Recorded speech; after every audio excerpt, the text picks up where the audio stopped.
예, 여러분 반갑습니다. 어반입니다. 오늘 이야기 조금 재밌는 주제입니다. 죗되는 일만 남은 미니진과 그리고 미니진이 이제 죗되는 일만 남게 됐다는 거는 우리 동덕진에서도 이제 죗되는 일만 남았다는 걸 의미해. 거의 동의어라고 봐도 되는데 근데 이 미니진 첫 번째 재판이 열렸더라고. 근데 요게 굉장히 재밌습니다. 그래서 나는 뭐 법에 대해서는 모르지만 근데 그럼 뭔가 상식적인 한도 내에서 봤을 때 이 재판이 어떻게 될지 모르겠어. 그래서 더 재밌는 것 같아. 그래서 우선은 미니진 지금 현재 20억 손배를 한번 맞은 재판이 오늘 열렸거든. 이 내용을 간략하게 요약하자면 난 진짜 놀란 게, 야, 챗GPT 이거 진짜 편하더라. 그래서 미니진 첫 번째 재판 요약해줘, GPT야 이러면 그 요약해주거든. 그래서 이게 2025년 1월 10일이지. 바로 어제야. 어제 서울중앙지법에서 미니진 어도어 대표랑 전 어도어 대표랑 빌리프랩 간의 첫 번째 손배 청구 소송이 열렸어. 그래서 요 빌리프랩이 아일릿 내낸 것 같아. 그래가지고 민전 대표가 뉴진스의 성공 이후 아일릿이 뉴진스의 아류라고 언급한 것은 허위 사실이다. 빌리프랩 입장이지. 그리고 이로 인해 갖고 자사의 명예가 훼손되고 업무를 방해받았다고 주장하면서 자그마치 20억, 와우, 20억 손배를 청구를 했고, 그리고 이에 대해 민전 대표 측은 해당 발언은 허위 사실이 아니다. 표현의 자유 내에서 이루어진 의견 표명에 불과하다라고 이렇게 얘기해가지고, 요게 지금 1차가 끝났고, 일단 다 바로 결정이 나진 않았어. 그래서 다음 공판기일이 2025년 2월 중으로 예정돼 있고, 그리고 이게 엔터 업계에서는 명예훼손과 표현의 자유에 대한 경계를 다루는 약간 중요한 사례, 그런 판례가 남을 예정이거든. 그래서 이게 굉장히 재밌는 게 우선은 미니진이 대놓고 아일릿을 디스했었잖아. 아일릿은 뉴진스의 아류다라고 이렇게 얘기를 하고 거기에 대해서 누리꾼들이 무례하다. 이게 벌써 8개월 전이야. 벌써 8개월 전이야. 그래서 여기에 대한 반응만 봐도 사실 댓글 여론은 사페토끼단들이 다 장악을 해가지고 그래서 표현은 뭐래도 팩트다. 근데 민 대표가 너무 참은 거 생각하면 이 정도가 당연하다. 8개월 전에는 전부 다 미니진 편이었지. 무례하던 사람이 없다. 아일릿 구리다. 뭐 이런 거였습니다.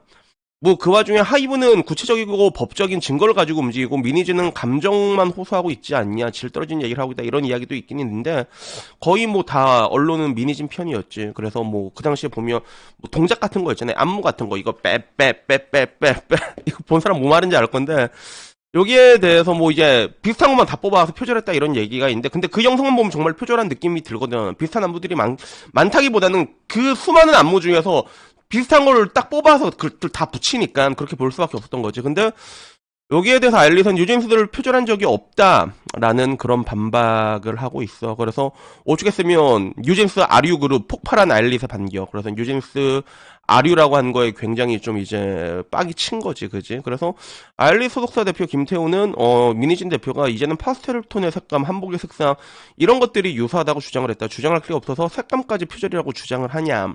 뭐 이런 것들을 얘기했어. 그리고 뭐 동작이나 이런 것들에 대해서도 해서 결국에는 이거 말고도 이게 미니진의 이 한마디에 정말로 폭탄이 떨어진 그런 느낌이지. 그리고 여기 이 기사에 대한 반응도 보면 한복 컨셉을 얘기했는데 왜 한복 색깔을 말하고 있냐라는 얘기부터 같은 동작을 방향만 틀면 틀린 거냐, 직원들을 태무해서 뽑냐, SM 디렉터 출신 아이돌판 20년째 미니진, 네이버 다음 마케터 출신 김태원, 누가 개소리 하는지 딱 나오는데 그러니까 거의 언론은 여러분들이 아셔야 되는데 여론은 인스타그램 가잖아. 아직도 미니지 편이야. 인스타그램은 진짜로 그래.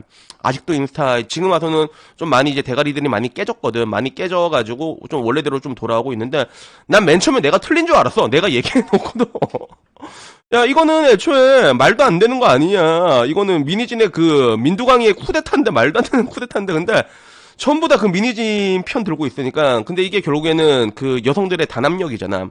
미니진이 그렇게 여자들을 욕해도 자기들이 그렇게 추앙하는 빰이랑 행동을 똑같이 하고 있으니까 그런 건 중요하지 않다고 전부 다 미니진 편으로 가고 있는 거지. 그래서 이걸 어떻게 법적으로 표절을 증명하냐라고 하는데 일반인 눈으로 봤을 때도 비슷해 보인다. 양심이 없냐 이런 이야기였어. 계저씨들의 대참사다.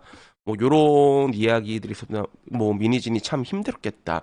왜 우리나라에서 애플 같은 회사가 못 나온지 이해가 된다. 이런 이야기였지. 그래서 결국에는 이게 그러니까 컨셉을 베낀 게 인정이 되냐, 그리고 이제 손배냐, 요 사이의 싸움이라고 볼 수 있는데 이 컨셉을 베꼈다는 느낌을 봤을 때 사실 내가 봐도 조금 비슷한 느낌은 있어. 비슷한 느낌인데, 근데 문제는 컨셉트를 베낀다는 거는, 이거는 하루 이틀 일이 아니었거든, 실제로. 컨셉을 베끼는 건 하루 이틀 일이 아니어서, 그럼 옛날 같은 경우도 보면, 사실은 소녀시대 뜨고 나면 소녀시대 비슷한 느낌으로 우르르 나왔잖아. 그 옛날에는 이제 SAS 뜨고 나면 그 비슷한 느낌으로 많이 나왔습니다. 성공한 애들이 많이 없어서 그렇지. 또 핑클 나오면 핑클 느낌으로 나오게 되고, 그 색감이나 이런 걸 좀 비슷하게 쓴 게 많은데, 근데, 이게 결국에는 이제 표절로 인정이 될 것이냐 아니냐 이런 부분들을 이런 관점도 있고 그리고 그 관점에서 이제 중요한 거는 빌리프랩은 미니진 때문에 손해를 입었다. 그래서 객관적인 지표는 확실하게 있거든. 그래서 빌리프랩 측은 미니진 주장에 아일리시 앨범 성적이 하락했고 광고도 날라갔고 그리고 너희들 좌표까지도 찍었지 않느냐 이 이야기를 얘기하고 있어. 그래서 피해를 받은 것들은 그 실체는 존재를 하고 있거든. 그래서 뭐 팔로워, 앨범, 주문약, 광고도 캔슬되고 그리고 아일리시랑 걸그룹 좌표 찍어서 애들 정신 못 차리고 악플 오지게 받았거든. 그리고 어차피 걸그룹의 안무라는 거는 비슷한 동작이 반복될 수밖에 없는 거다. 근데 그 동작이 왜 너희 것이라고 주장하냐라는 입장이야. 빌리프랩 입장은 그런 거고. 그리고 반대로 미니짐 변호인은 너희들은 왜 좌표 찍기 감성에 호소하는 변론을 하냐. 이런 거야. 그래서 아일릿의 데뷔 시기부터 대중 언론들에 의한 표절 문제 제기는 원래 그때부터 있었던 거 아니냐. 그리고 이에 어도 대표였던 그때 미니진이 어도 대표이사였을 때 이 내부적으로 이 문제를 해결하기 위해서 이메일을 2차례 발송했는데 근데 이게 또 안 됐던 거 아니냐. 이거는 K-팝 제작과 관련된 문제 제기를 하는 건 공익적인 목적에 해당이 된다. 이렇게 입장 좀 첨예하게 대립을 하고 있습니다. 그래서 이게 일단은 모르겠어. 손배랑 이게 뭐 공익적 목적이냐 여기 싸움이 붙는 건데 근데 하나 확실한 거는 아일릿은 근데 굉장히 피해를 많이 입고 특히 피해 많이 입은 애가 이 아일릿 원희. 그래서 이 원희 얘가 탈이 되게 눈에 딱 땡기잖아. 난 아일릿은 그 원희밖에 기억이 안 나거든. 근데 악플을 오질나게 받았어. 그 유튜버 중에서 아일릿 좋아하는 애 있잖아. 그 말화 요요요요요요요요 마그네 마랑은 마그네릭 부른다는 것만으로도 와갖고 사페토끼들한테 엄청나게 악플 시달렸잖아. 마랑은 실제로 그런 것들이 있고 얘는 엄청 악플이 어느 정도 수준이었냐면 결국에 악플 테러로 뭐 병원까지 갔다는 얘기도 있고 그리고 악플 내용 보잖아. 악플 내용 보면 나 이거 실제로 봤거든. 그 애를 풍자로 만들어 이게 악플이 진짜 장난 아닙니다. 장난 아닙니다. 근데 결국에는 이제 이런 것들이 내가 보기에는 어떻게 입증을 하느냐의 문제. 그러니까 악의적으로 좌표를 찍고 이게 데미지를 줬다는 게 입증이 되잖아, 만약에. 그러면 손배는 피해갈 수 없을 것 같아. 그리고 이것 때문에 뭐 이제 덕후 같은 데서도 보잖아. 덕후 같은 데서도 여기는 미니진 완전 편이거든. 아일릿 원이 겁나 깝니다, 진짜. 그래서 이런 거 보면 뭐 사진 보니까 연출 티난다. 그리고 뭐 저런 거에 넘어간 사람 있겠냐 대중이 바본 줄 아냐 이러면서 삭제된 댓글들 많이 보이지. 이게 왜 그러냐면 아일리 그 원희가 악플을 이게 고소하기 시작했거든. 사페토끼단. 그러니까 삭제된 댓글들은 지들 쫄려하고 다 삭제한 거야. 그래서 이런 댓글들이 되게 많았는데 뭐 역겹다부터 굉장히 많이 시달렸거든. 그래서 아일릿이 피해를 받은 거는 확실해. 그 실체가 확실하게 남아 있단 말이야. 근데 그러면 이것이 손배까지 이어질 것이냐라고 봤을 때 미니진 측은 이거는 쟤네들이 컨셉트를 뺏겼다. 이거는 이제 케이팝을 위한 공익적인 목적에서 이루어진 것이다.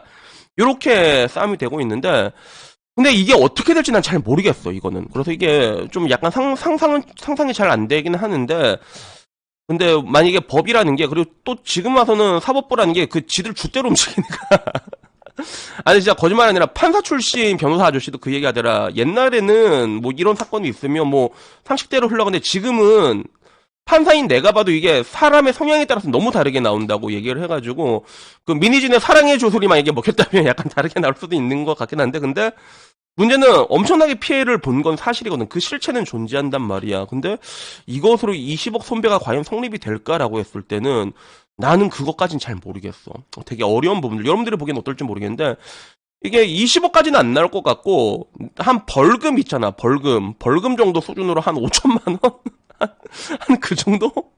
그 정도까지 나올 수 있지 않을까. 그래서 20억까지 나오는 건 내가 보기엔 되게 힘들어 보이고, 한 벌금 한 5천 이 정도 내겠지. 뭐, 그렇게 끝나게 되지 않을까? 근데 모르지 나는 법적으로 아무것도 모르니까 그냥 내가 보기에는 저게 20억 손배까지 인정되는 건 좀 많이 어려워 보이지 않을까.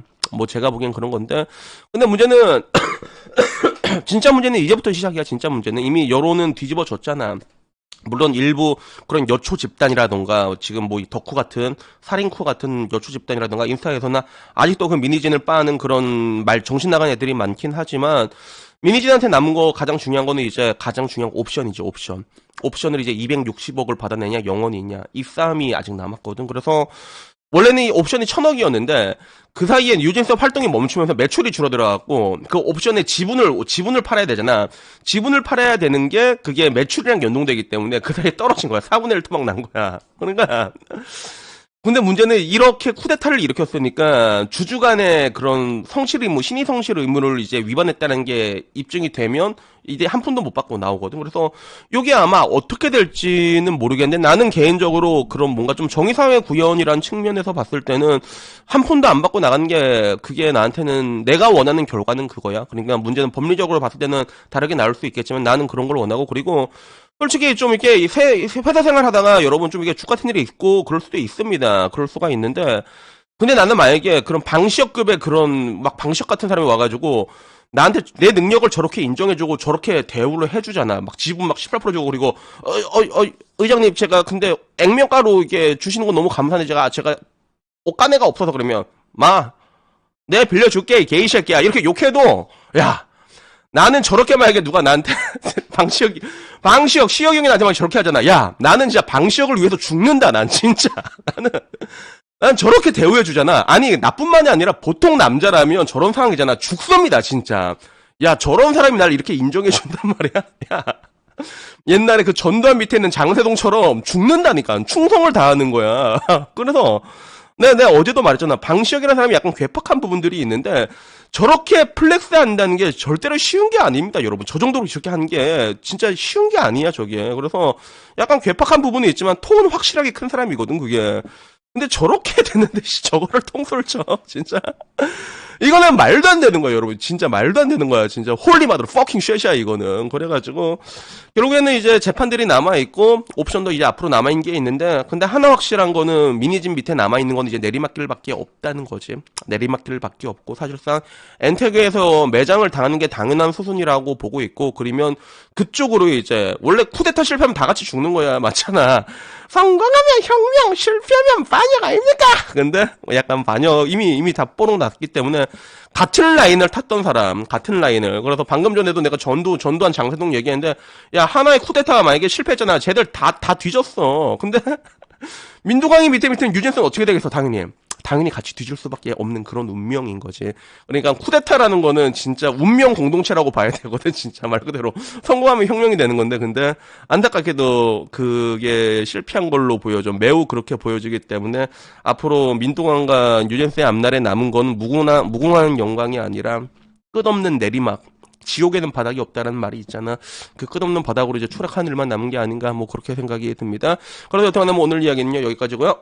다음에 조금 더 재밌는 이야기로 찾아뵙도록 하겠습니다. 이상입니다. 감사합니다. 땡큐.